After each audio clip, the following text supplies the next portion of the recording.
Greetings, everyone.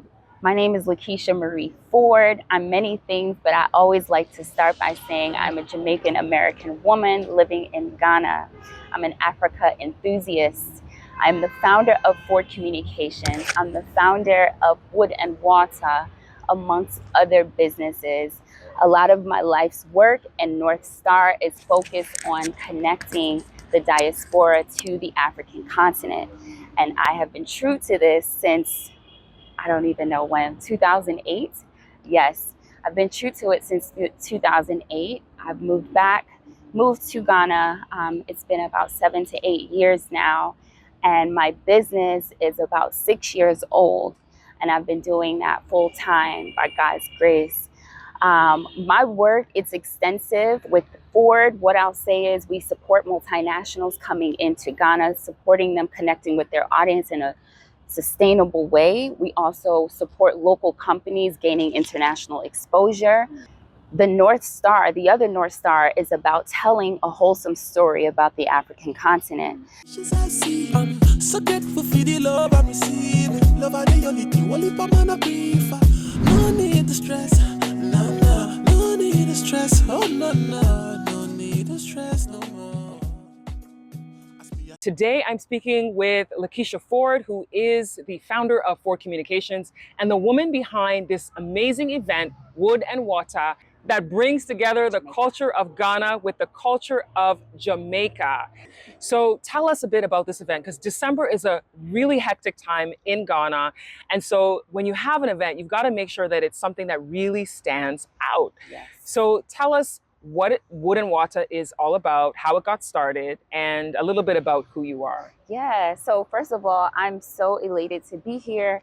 I'm LaKeisha Marie Ford, founder of Ford Communications, as well as WoodxWatta. WoodxWatta is an event, it's a 2-day event that, of course, celebrates the culture of Jamaica and Ghana, the cultural connections. You know, we have so much in common, which I can go on and on about. But now, the diaspora, we're not just interested or curious about music and culture. We want to do business. We want to look into how markets can meet, how we can actually put our money and invest in these different spaces. So as a woman, as a Jamaican woman, Jamaican American woman, I definitely saw that there was a gap in terms of what is possible for the Caribbean and Ghana. I think it's time to start merging that economic gap between the two regions. So WoodxWatta is the answer to that call. So day one, we're going to have a business brunch that highlights the investment and trade opportunities between the Caribbean and Ghana. And then day two, I mean, what's the Caribbean, what's a Jamaican without a party? Mm-hmm. So day two, we're partying. It's a proper destination event happening on the 4th of January. So that is what WoodxWatta is. It's about partying, but also about the sustainability in terms of trade and investment between the two regions. Awesome. So day one, the business brunch, is on the 26th of December. It's a day event starting at 2 p.m. and goes until 6 p.m. Day two, our party, full on party, is on the 4th of January, 2023, of course. And that's a nighttime event starting at 9 p.m. Do you have DJs already that are, confirmed? What kind of vibe can we expect? Exactly. So this is not my first time curating an event, international diaspora event. This year for WoodxWatta, we are going to have DJs from the diaspora. So they're from LA, they're from New York, they're from the Caribbean, and of course from Ghana. Mm-hmm. So I like to kind of marry cultures and put things together and curate really the best parts of the culture. So we have DJs this year, really renowned DJs that they're here, but they, move internationally and really represent the culture in terms of dancehall and Afrobeats. So people can expect an immersive experience in terms of the music. We have the DJs on lock. And then, of course, there's Jamaican food, authentic Jamaican food. My family is literally flying in for this. Oh, are they really? Like, for real. Wow. Yes. Yes, so the food is going to be authentic, is going to be great, and provided by Jamaican Spice.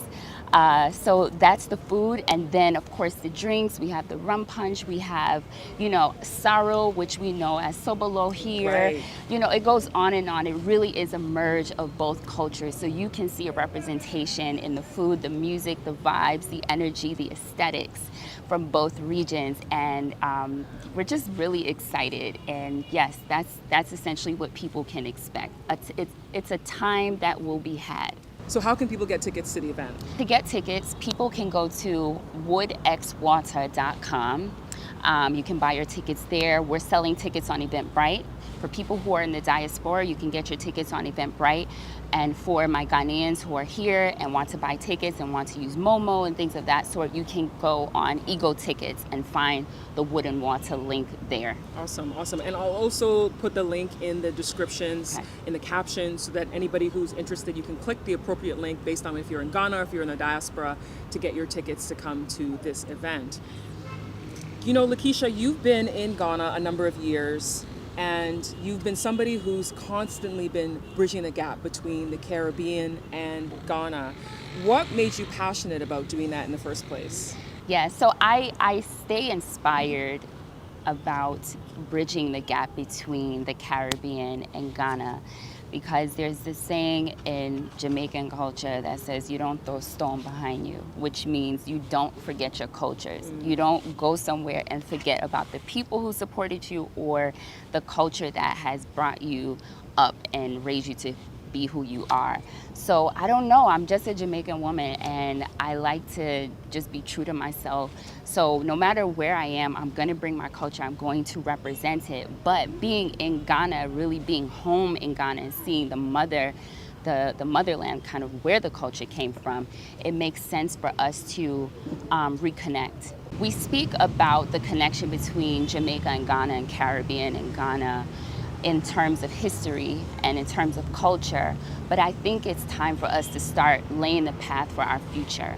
What do we really want to see between these two regions? How is it going to happen? What's the logistics behind it? This is the work that I think still needs to be done.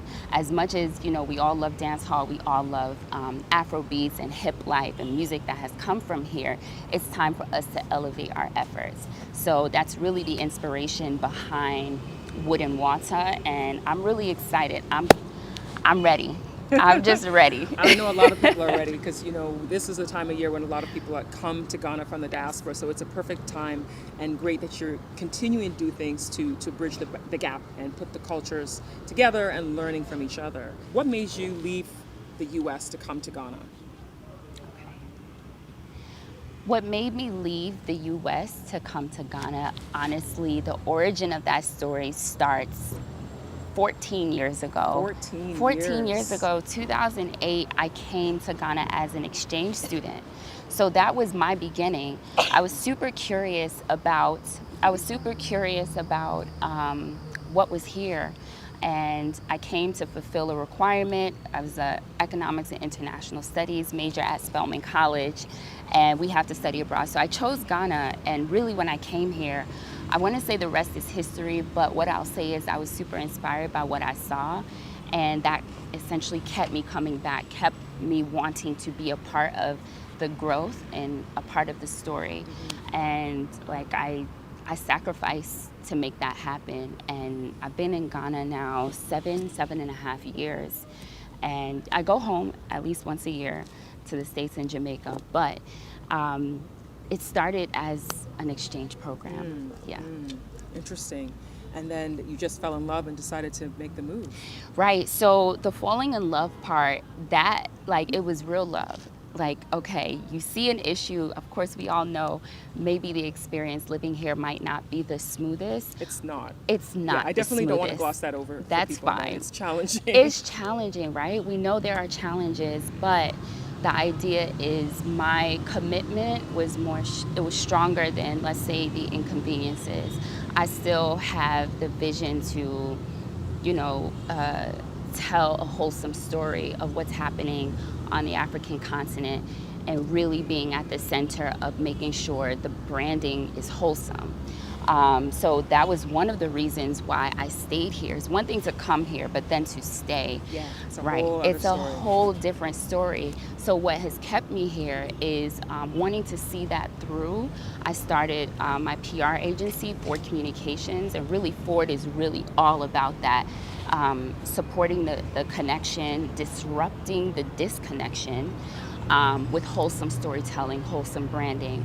So I'm excited and I love what I've seen in terms of growth, because the Ghana we see today is not the Ghana that I knew when I first moved. Yeah, there's in a lot of change. A lot of yeah, change. a lot of change. Over the right. last decade, there's been a lot of change. So much change, but it's a bit. In the last few months. right. I feel like every month, like if you leave Ghana for a month, believe me, when you come back, there will be a change. Yeah. Right. So the Ghana people meet now is not the Ghana that I started with, but it's lovely to see that institutions and organizations, government agencies are open to the diaspora. That's a growth thing that I think is definitely beneficial for both parties involved, people from the diaspora and Ghana. So I'm just inspired to be here and to really get my work done. That's all. So if somebody wants to work with you with Yes. Ford Communications, how can they get in touch? Yes. So if anyone wants to, any institution or business is interested in connecting with their audience in a sustainable and meaningful way, you can connect with us at ford-communications.net. We're also across all social media platforms as at Ford Communications, and on Twitter, we're at FordCommsGH. So that's how you can connect with us. I'm pretty visible. My personal Instagram is at Akosia7, and I've put it out there that I support and help brands enter Africa. And my life reflects that. So yes, get in touch. I'm happy to support, and vice versa. We also support Ghanaian companies and companies on the African continent that need to connect with their audience, both locally and internationally. So yes. Awesome, awesome. Thank you so much. Thank you. And we're looking forward to Wood and Watta. Watta. Yes. If you're coming to Ghana, you've got to go to Wood and Watta. If you're not, plan for next year. Yes. Because it definitely will be back. It's going to be back. It's annual. And we're looking to do this in the Caribbean and New York and LA. Like, it's global. So. You heard her. You heard her. It is global. Thanks for watching, and we'll see you next time.